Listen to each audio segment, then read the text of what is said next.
Muy buenas tardes, bienvenidos a Etéreo, que sigue teniendo por costumbre salir todos los lunes a las 19 horas. Aprovechamos también para decirle buenos días porque repite los sábados, digamos, a las 10 de la mañana. También aprovechamos para dar la grilla completa de las 19. Mañana están los chicos de hora libre, los martes, los miércoles La Tiza versión Punilla, los jueves son programas sin envoltorios y los viernes el peor de los pecados. Para comunicarse con la radio, 15 54 70 88, y en las redes sociales nos pueden encontrar como Arc Etéreo. Muy buenas tardes, ¿cómo están? Hoy con 3 invitados de lujo que en breve paso a presentar, y la idea de hoy es plantear un poco lo que es el tema de cuencas, así que música y seguimos.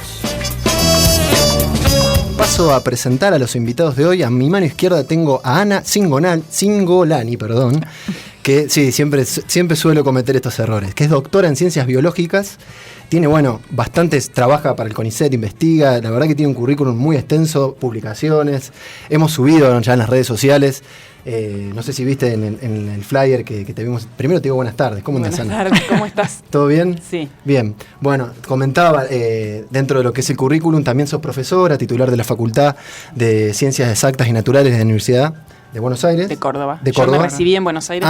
Perdón, leía. En Córdoba. Bien, bien. Por otro lado está Laura. ¿Qué tal, Laura? Buenas tardes. ¿Cómo estás? ¿Cómo andás? Muy bien, muy bien. Muy bien.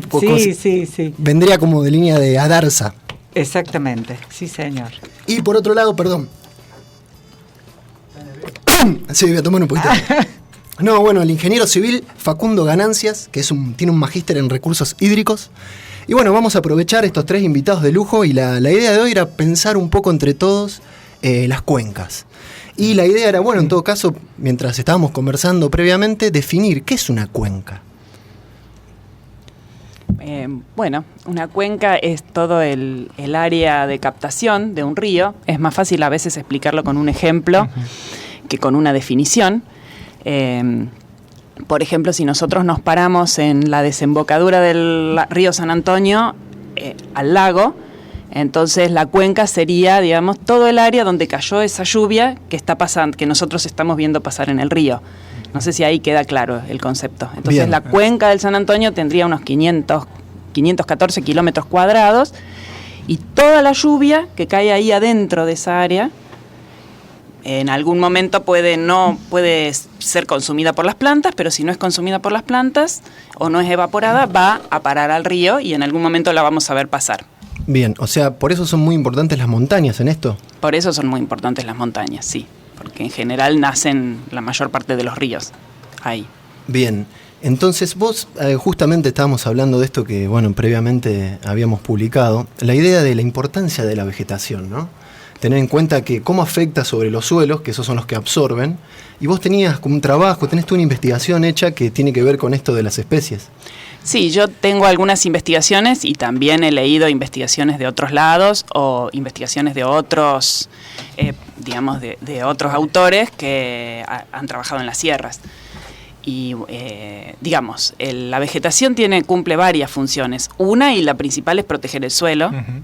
Porque lo primero que hace el agua de lluvia cuando cae es absorberse en el suelo o no.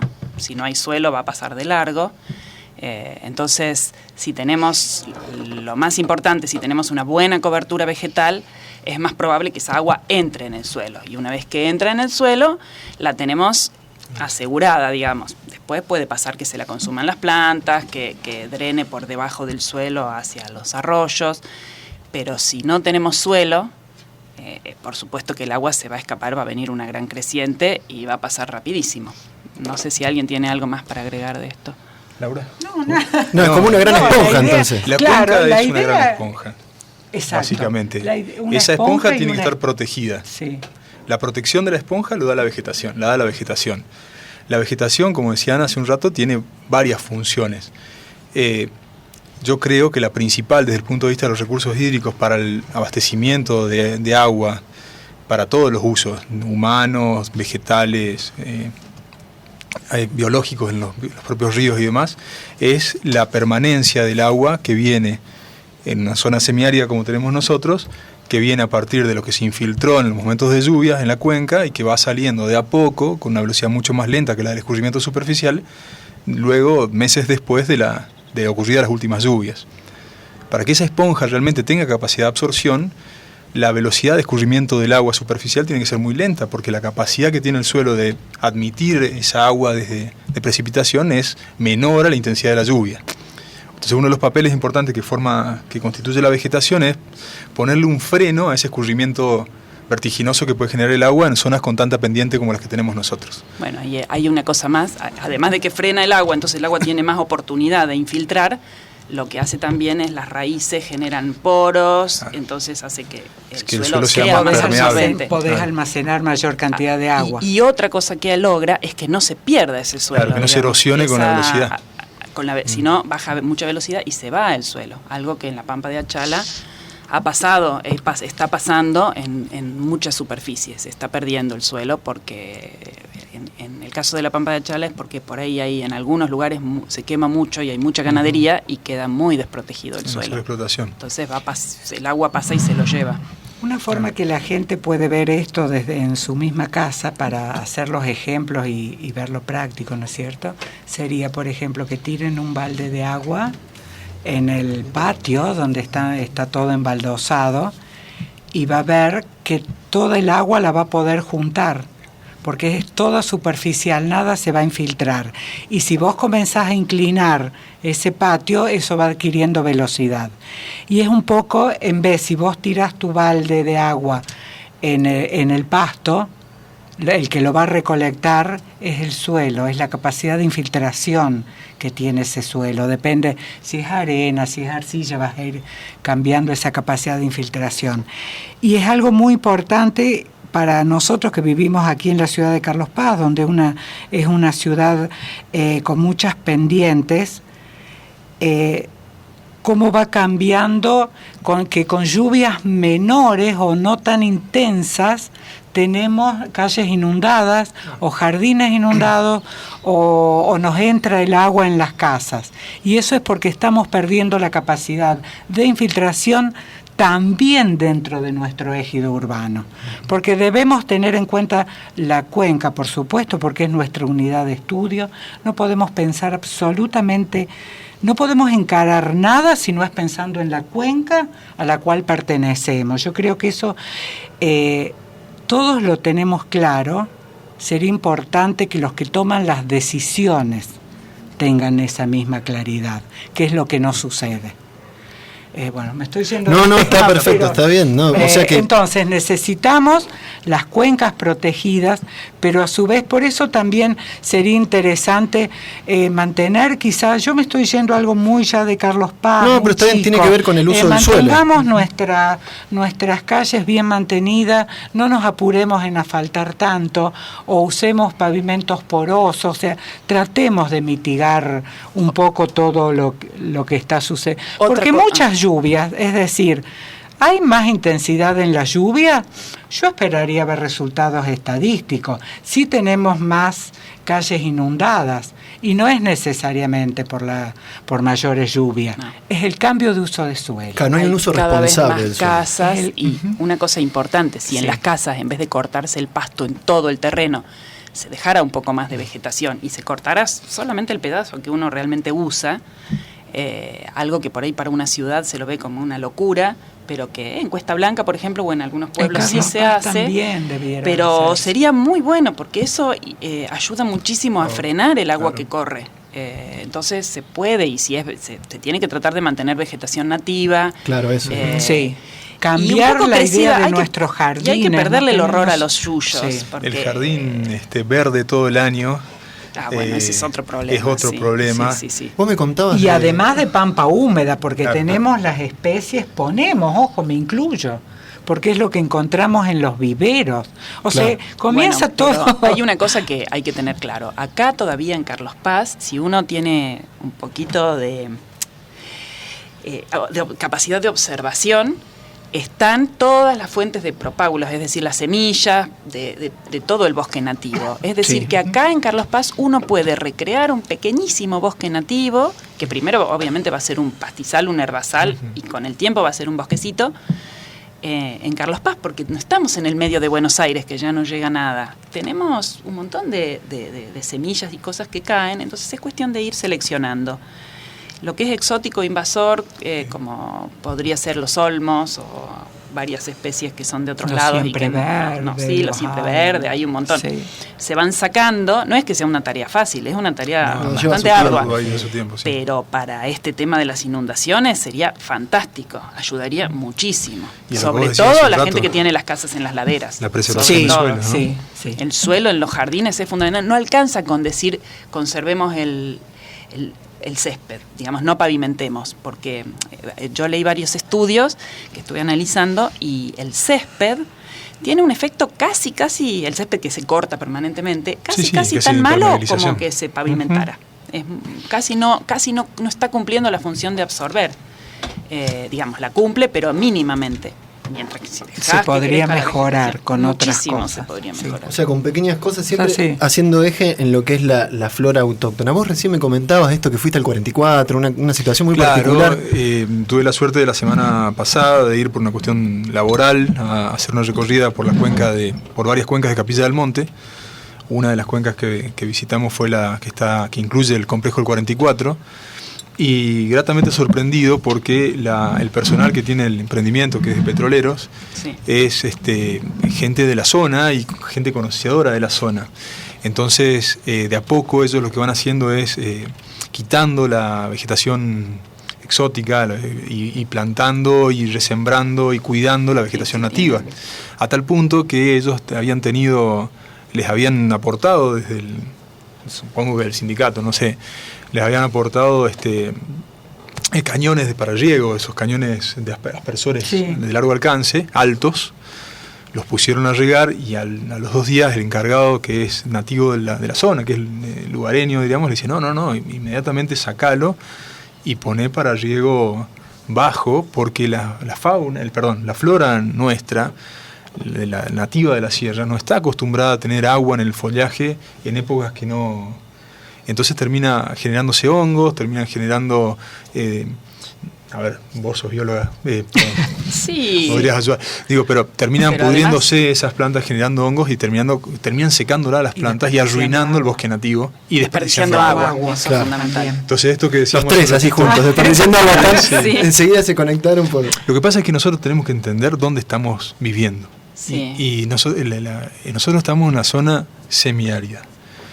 Con una precipitación anual promedio del orden de los 700 milímetros, con unos rápidamente nos gusta cuando tenemos un periodo húmedo como los últimos 2 veranos, que si no, tengo mucha lluvia, tengo mucha agua, la uso o la abuso, pero también tenemos periodos de sequía, y esos periodos de sequía 500 milímetros se van a ver mucho más exacerbados al momento en que no cuidemos nuestra cuenca y no tengamos agua, porque la consumimos la poca agua que puede haber infiltrado. Entonces, el uso del agua tiene que ser un uso racional, tiene que ser un uso eficiente. Tenemos que cuidar el agua, darnos cuenta de dónde estamos.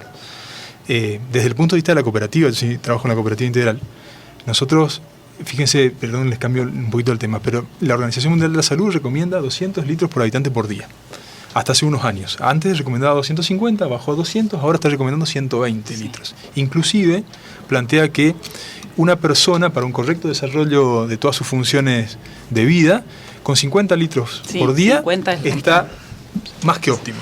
Nosotros hemos registrado en temporada consumos por conexión por día que te llevan, aunque una persona está consumiendo 500 litros por día de agua. Se riega mucho. No solo se riega los jardines, sino que se riega la calle para que no se levante tierra, se baldean veredas en vez de barrerlas. O sea, se hace un uso que no está acorde con el lugar donde nosotros vivimos. Entonces, tenemos que apuntar a eso. Esa es una de las cosas que la cooperativa hace, digamos, llevando a los chicos a las plantas o visitando las escuelas. Augusto es uno de los encargados de ese tema. Pero es un poco vivir y saber dónde estamos viviendo para hacer ese uso que decía Laura, que decía Ana recién, de hacer un cuidado del agua. Un arduo trabajo, ¿no? Porque tomar conciencia de este recurso tan preciado que encima es la vida misma, ¿no? Porque sin agua no podemos pensarnos como ciudad. Y yo me imagino que seguimos creciendo Y digamos, con este uso irresponsable del suelo, ¿cómo vamos a hacer el día de mañana cuando dupliquemos la población? Si yo creo que, bueno, según las estadísticas, Laura, el agua va a ser la misma. ¿El agua es siempre la misma? ¿O? El agua es la misma. El tema, la misma, bueno, sí. Si vos se va a perder. Contaminando, en realidad se va a perder. Si va a ser cada vez menos agua, vamos a tener menos agua. agua. Avanzando las especies exóticas que están avanzando, se va a perder. Él habla a nivel mundial, a nivel de balance mundial, creo cuenca. que está hablando. No, yo decía en la ciudad, en general, en nuestra cuenca. No, depende, es como ella dice. Ah, bien. Y si no, ponele que en promedio, suponte que tendríamos la misma, ¿no es cierto? Pero también eso surgió un poco, bueno, con una nota que salió en abril, creo, con respecto a hacer los mini diques. Nosotros desde ADARSA nos oponemos terminantemente, porque ponele que vos hagas un mini dique. Conociéndonos como nos conocemos, automáticamente va a comenzar a hacer todas casas alrededor. Va a pasar a ser un lago San Roque un poco más chico, con lo cual si es más chico se va a contaminar mucho antes. Y si vos no le decís a la gente, mire, usted no puede consumir 500 litros, 600 litros, tiene que consumir menos. No, total, me hacen los mini diques. Ese no va a alcanzar, van a hacer otro, después van a venir con la loca idea, traigamos 100 metros cúbicos por segundo del Paraná. Sí, Total, al Paraná, ¿qué le hace? Al Paraná no le hace nada, pero a lo que es la provincia de Córdoba la desconfigura totalmente, porque le estás poniendo el doble de agua de lo que tiene. Y tenés todo el tema de la evaporación, de la evapotranspiración. Y es un costo energético impresionante traer el agua. Exactamente. Entonces, estamos a tiempo. Eduquémonos todos y no nos va a hacer falta nada. El río alcanza. Este año sí fue que las propuestas para el plan de la Villa 2020. Sí. Bueno, desde la cooperativa nosotros propusimos una serie de medidas tendientes al tema del cuidado del agua. Exacto. Fundamentalmente el tema de retención en lote, de preservación de recursos y demás. Nosotros, por ejemplo, tenemos para todo tipo de uso el agua potable, ¿no? Para lavar los autos, para regar los jardines, para un montón de usos que no son necesarios, se usa agua potable y se usa en demasía. Bueno, hay un montón de estudios a nivel mundial respecto a la posibilidad de retención en lote, de frenar un poco, volver a los aljibes de nuestros abuelos. Recolectar el agua de lluvia, ¿no? Que podría ser un aliciente muy importante. El agua de lavarropas, por ejemplo, en vez de tirar el agua de lavarropas. Ahora hay lavarropas mucho más modernos que usan mucho menos agua para el lavado y demás. Bueno, si usás lavarropas, esa agua no hace falta que la tires. La puedes retener, la puedes usar, le puedes poner un poquito de algún ácido para cortar la alcalinidad del jabón, para no dañar la vegetación y regar tu parque con eso, ¿sí? Puedes hacer un montón de reuso.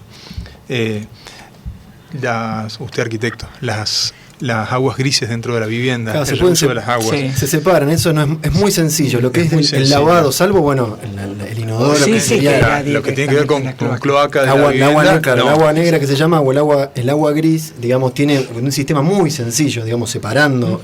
O sea, no es para nada complejo. Con una pequeña camarita se separa y, digamos, se usa para filtrar.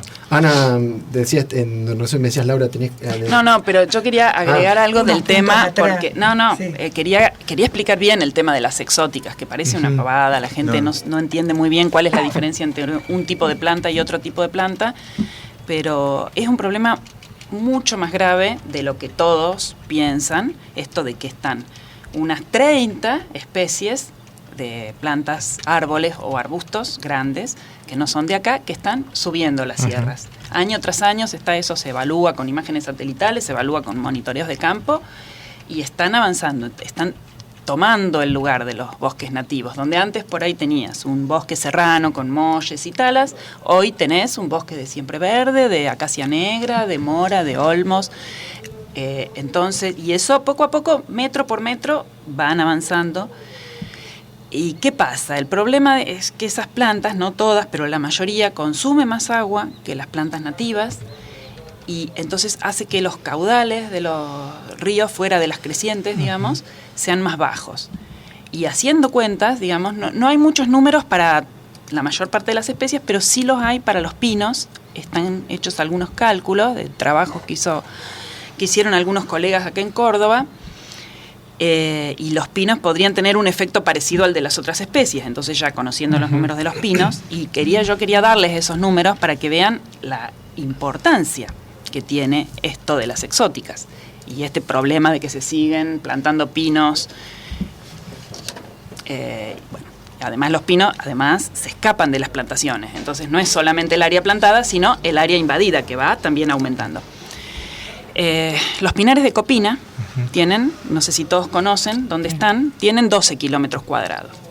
Si esos pinares se restauraran a pastizal, digamos, la cantidad de agua que se recuperaría, considerando un consumo de 15 metros cúbicos, que acá lo tengo anotado, por persona, 15 metros cúbicos por día es, ¿no es cierto? ¿O por mes? No, 15 metros cúbicos por persona por mes. Por mes. Sí, por familia, por mes. Porque el 18 es el 18 es el básico, sí, y es suficiente, digamos, para una familia de 4 personas. Bueno, supongamos 15, este cálculo está hecho con 15 metros cúbicos. Entonces, restaurando los pinares y pasando a un pastizal nativo en buen estado de conservación, podríamos recuperar agua para 6.000 familias. ¿Sí? Es esa cantidad lo que consume, o sea, 24.000 personas. Claro, no es un dato menor. No es un dato menor. El número quizás no es 24.000 personas, sino 28 o 30 o 20. O así sean 20. Porque, claro, por supuesto, es un cálculo basado en 8 cuencas. Estimaciones basadas son estimaciones basadas en los caudales de cuencas con pinar y cuencas con pastizal. Entonces, eso nos da que tenemos una diferencia restaurando 12 kilómetros de cuenca. ¿Qué quiere decir esto? Que si en vez de restaurar los 12 kilómetros de cuenca, los 514 kilómetros cuadrados de cuenca del San Antonio se llenaran de pinos, la cantidad de agua que se reduce es muy grande. Entonces, y se están llenando de pinos y de otras especies que se comportan de forma parecida a los pinos. Entonces, año tras año, vamos teniendo menos agua, y eso se siente sobre todo en la época de baja, en la estación seca, porque el pino, mientras está bajando y empieza la primavera, es agosto, septiembre, el pino sigue tomando agua. Entonces nos está sacando el agua de los arroyos que después van a formar el río, ¿sí? Porque se entiende que esta agua que nosotros tenemos en el río viene de toda la cuenca. Entonces toda esa agua que va drenando va pasando por el suelo de los pinares, y entonces las raíces del pino la interceptan, la toman, y entonces el agua nunca llega al arroyo. Entonces es muy importante, y digamos, si queremos cuidar el agua, una de las cosas que hay que hacer es empezar a tener planes serios de control de especies exóticas. Sí, y preservación de cuenca. Es parte de, sería una parte de la pero es una parte de la que se habla menos, porque cuesta más entender qué diferencia hay entre una planta y otra planta. Claro, pues muchos piensan, puse un árbol. Claro, lo que ocurre es que vos ves algo verde en las sierras, y bueno, si es favorable, no siempre. Sí, pero es por el contrario. Es gravísimo el problema, sí. Importante que varias organizaciones de la región, en este caso también de Córdoba, se unan para recordarle de alguna forma al gobierno provincial, a las municipalidades y las comunas, que en realidad la cuenca del lago San Roque está lastimosamente desmanejada. Entonces lo que se ha hecho básicamente es hacer una recopilación de justamente lo que no está funcionando bien, para sobre esa base hacer, y que de hecho ya se están discutiendo las propuestas para que esto mejore. Yo creo que en términos centrales lo más grave es que pese a la importancia que tiene el lago San Roque como proveedor de agua por una cantidad de localidades, incluida la ciudad de Córdoba, no funcionó el comité de cuenca. Entonces estamos pidiendo un rearmado, un relanzamiento y sobre todo una estructura participativa de lo que es todo lo que es el comité de manejo de cuencas, pero a su vez la generación de todo un programa de acciones, porque la situación en este momento es crítica, y yo creo que lo que ha pasado con los incendios en Córdoba ha demostrado no solamente la ineptitud que tiene el área de ambiente y otras áreas del gobierno de la provincia, sino hasta qué punto la falta de prevención aún con el enorme trabajo de los bomberos voluntarios, decía cómo la falta de prevención durante periodos largos de tiempo en realidad contribuyen para que los efectos sean más graves. Entonces, más que justificado ese prólogo terrible de la provincia, para que Comité de Cuenca y todo un programa de acciones sea puesto en marcha, y creo que esto es lo bueno que ha pasado el día de hoy. Recién escuchábamos un audio de Raúl Montenegro, y bueno, acá en paralelo hablaban y decían, no sé, un montón de cosas súper interesantes, que mientras también estaba el tema previamente que pasamos de Paulina Torres, Calullo del Desierto, que bueno, que habla también un poco de esto de la sequía y llamar a la lluvia. Bueno, recién nos comentabas vos, Facundo, de esta idea de pensar también lo de la calidad del agua y cómo se piensa, digamos, y también hablábamos de esto de que es una ciudad muy cosmopolita, y nos comentabas un ejemplo muy particular. Con respecto a la ciudad cosmopolita, yo particularmente soy de Corrientes. Tenemos en la ciudad de Carlos Paz y en toda la región muchas personas que no hemos venido a vivir a la sierra desde otros lugares, y en general de lugares mucho más ricos hídricamente. De hecho, mucho de nuestro turismo proviene de aquellas zonas. Yo no sé bien cómo serán las estadísticas de turismo, pero gran parte del turismo que viene a visitarnos es o de Santa Fe o del litoral en general, de Buenos Aires y demás.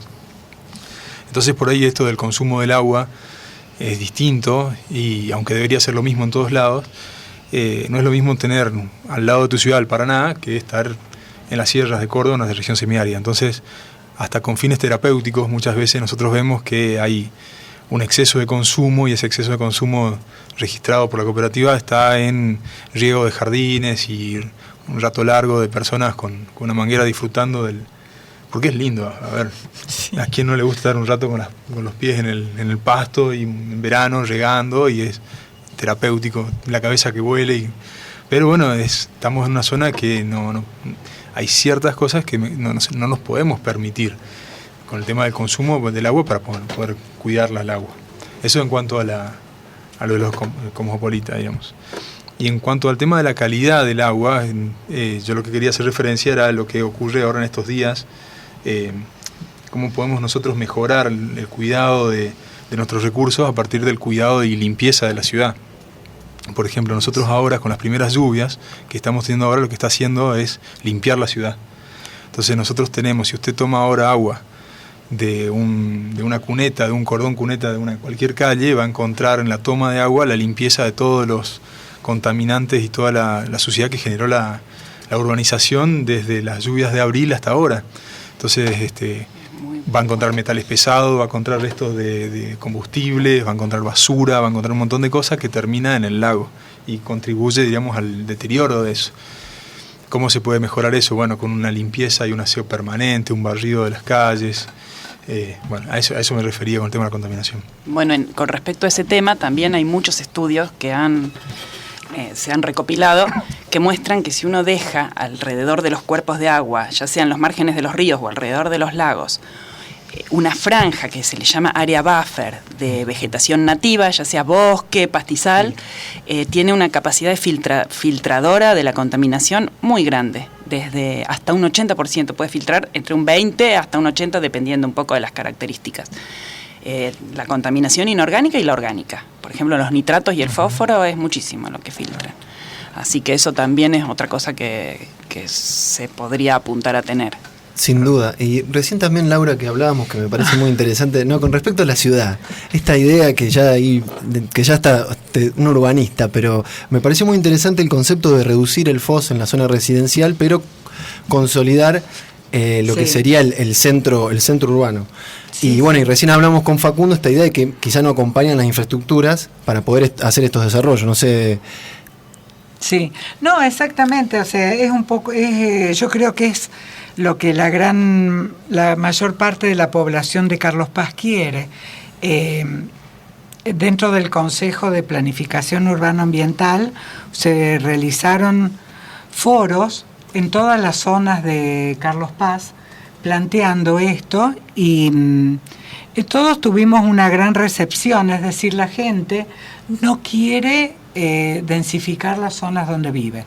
quieren seguir estando cómodos la mayoría, que vienen, como decía Facundo, no solo de vacaciones, sino que en algún momento vinieron de vacaciones y después les gustó quedarse, son de Santa Fe, de Buenos Aires, y ellos quieren la villa. Es decir, gran parte de la población de Carlos Paz quiere Villa Carlos Paz, no la ciudad de Carlos Paz.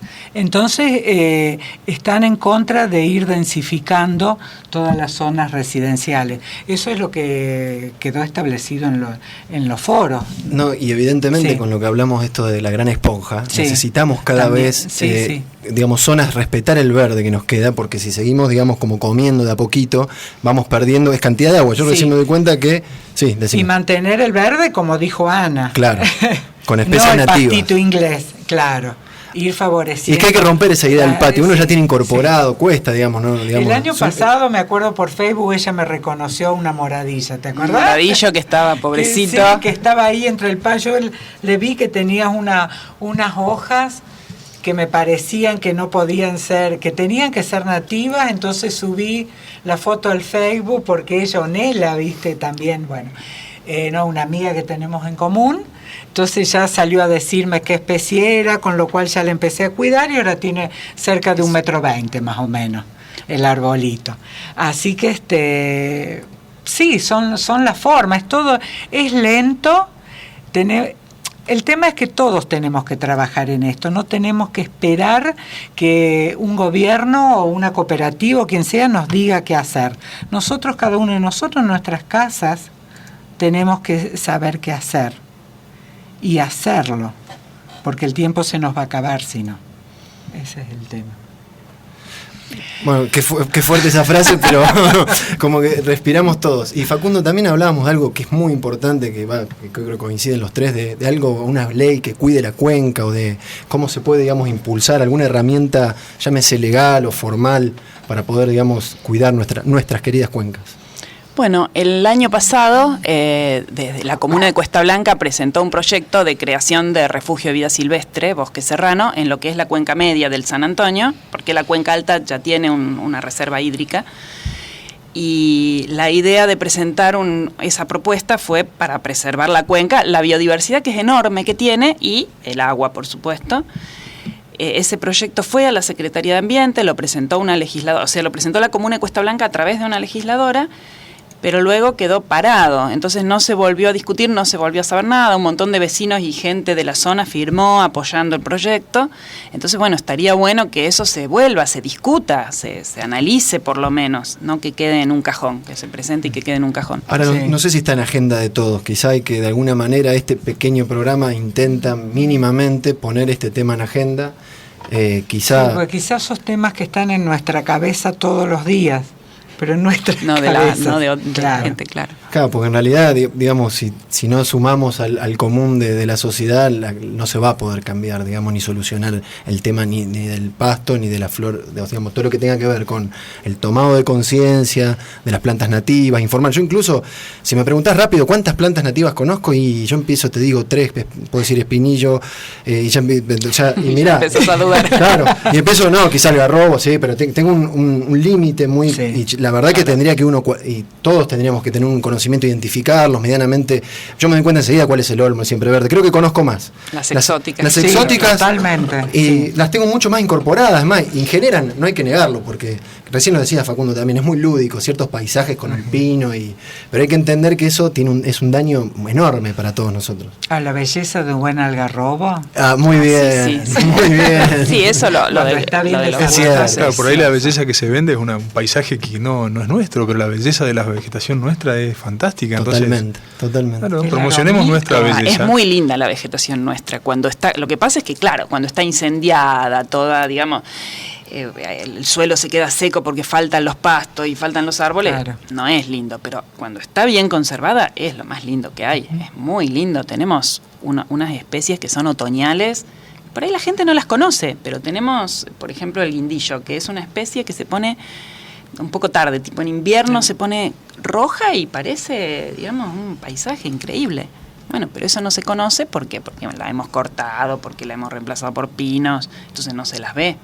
acá en Carlos Paz. Pero bueno, un poquito vas a Cuesta Blanca, te vas un poquito a las sierras, y donde no está invadido, se las ve. Está presente. Bien, escuchábamos recién Mano Negra y les comento que atrás de cada tema musical es increíble las cosas que hablan, y yo creo que quedan siempre después plasmadas, pero es impresionante los datos que tiran. Y recién Ana compartía algo que me parece muy interesante, esta idea de en el centro, digamos, no extender más la ciudad y concentrar, quizá aunque duele y cueste, pero hay que pensar que la altura en ciertos lugares son mucho menos dañinos que seguirnos desparramando. Y Facundo, vos recién algo decías muy muy interesante, me parece muy valioso, que tiene que ver con esto de cómo se urbaniza, había unos porcentajes que se usaban. Claro, cuando vos cambiás las condiciones de uso de suelo, afectás el tema del agua, afectás en cantidad y en calidad. Lo de la calidad lo hablábamos hace un rato con esto de las primeras lluvias de cada año que barren toda la mugre que se va formando a partir del uso de la ciudad. Y en cuanto a la cantidad, cuando vos cambiás el uso de suelo, ya sea porque impermeabilices construyendo nuevas viviendas, o porque hagas pavimento en las calles y demás, o bien porque deforeste, porque el efecto sería el mismo que hablábamos al principio, aumentás la escorrentía superficial. ¿Qué implica esto? Que vos al cambiar la condición del suelo, el agua que podía infiltrarse en el suelo, ahora no le queda otra opción que escurrir. También aumenta la evaporación, pero por un efecto diferente que tiene que ver con el aumento de temperatura de la ciudad. Entonces, en la legislación de la provincia de Córdoba, y en otro caso como el de Chaco, por ejemplo, se han hecho medidas de mitigación de esto. Bueno, si la ciudad tiene que crecer porque crece la población y hay que darle lugar. Bueno, que ese crecimiento no genere problemas hacia aguas abajo. Entonces, por ejemplo, la provincia de Córdoba tiene, dentro del trámite que uno tiene que hacer para aprobar una urbanización, tiene que la nueva urbanización lograr el impacto hidrológico nulo. ¿Qué significa esto? Que la misma cantidad de agua que escurría de un determinado lote antes de que se urbanice, tiene que ser la que se obtenga después de la urbanización. Cuando uno tiene un lote baldío, si se quiere, con la vegetación nativa y con suelo libre, tiene, por ejemplo, un coeficiente de escorrentía de 0,3, quiere decir que de lo que el total que llueve, solamente el 30% escurre. Cuando uno urbaniza o deforesta y cambia la condición de uso del suelo, ese coeficiente de escorrentía puede aumentar. Entonces puede ser, por ejemplo, 0,8. Quiere decir que del 100% que llueve, el 80% escurre. La provincia de Córdoba tiene dentro de la ley de agua una exigencia de impacto hidrológico nulo, y entonces vos tenés que, a partir de la generación de obras, lograr que el caudal que sale luego de una urbanización sea el mismo que salía antes de ese lugar. Y las obras tienen que ver con lagunas de detención temporal, o pequeñas retenciones en lote, como por ejemplo aljibes, o medidas donde el suelo lo permite y no sea colapsible, favorecer la infiltración a través de zanja de infiltración y demás. Chaco, la ciudad de Resistencia, tiene también una legislación parecida. Ellos generan como el FOS y el FOT de la urbanización, el factor de ocupación del suelo y el factor de ocupación total, generan un FIS y un FIT que tienen que ver con la impermeabilización. Con la idea de esto, de que uno aumenta la impermeabilización del suelo, que eso no afecta al escurrimiento. Eso es la cantidad de agua. Mira, está muy bien. No, estoy escuchando uno eso del Chaco, va aprendiendo muchísimo. Sí. Bueno, más que nada agradecerles a los tres de haber acercadose hasta el programa y haber compartido. Ana, muchísimas gracias. La verdad que voy a publicar después especies autóctonas porque están ahí, subimos el PDF, es muy importante conocerlas. Sí. Quizá si se acompaña con una imagen a veces es más ilustrativo. Ahora hay muchas páginas que publican fotos de plantas autóctonas, la verdad que hay muchas. En el arbolado de Carlos Paz, con la nueva legislación, están incluidas especies autóctonas. Bien. O sea, permanecen muchas de las anteriores, pero han incluido algunas de las especies autóctonas. Sí, sobre todo lo que hay que hacer es buscar y reconocerlas. Todos las tenemos en el jardín y es cuestión de encontrarlas, dejarlas crecer y no es necesario ni siquiera comprarlas. Es que es muy difícil comprarlas. A veces en algunos viveros hay ahora. Sí, ¿ah, sí? Sí, ahí en la salida de Carlos Paz, en el vivero que antes era el vivero el alemán, tienen, que ahora se llama Ecovivero Nativa, tienen un montón de nativas. Está bueno para saber. Bueno, un dato ahí como para acercarse. Sí, como para empezar. Bueno, de nuevamente infinitamente gracias, valga la redundancia.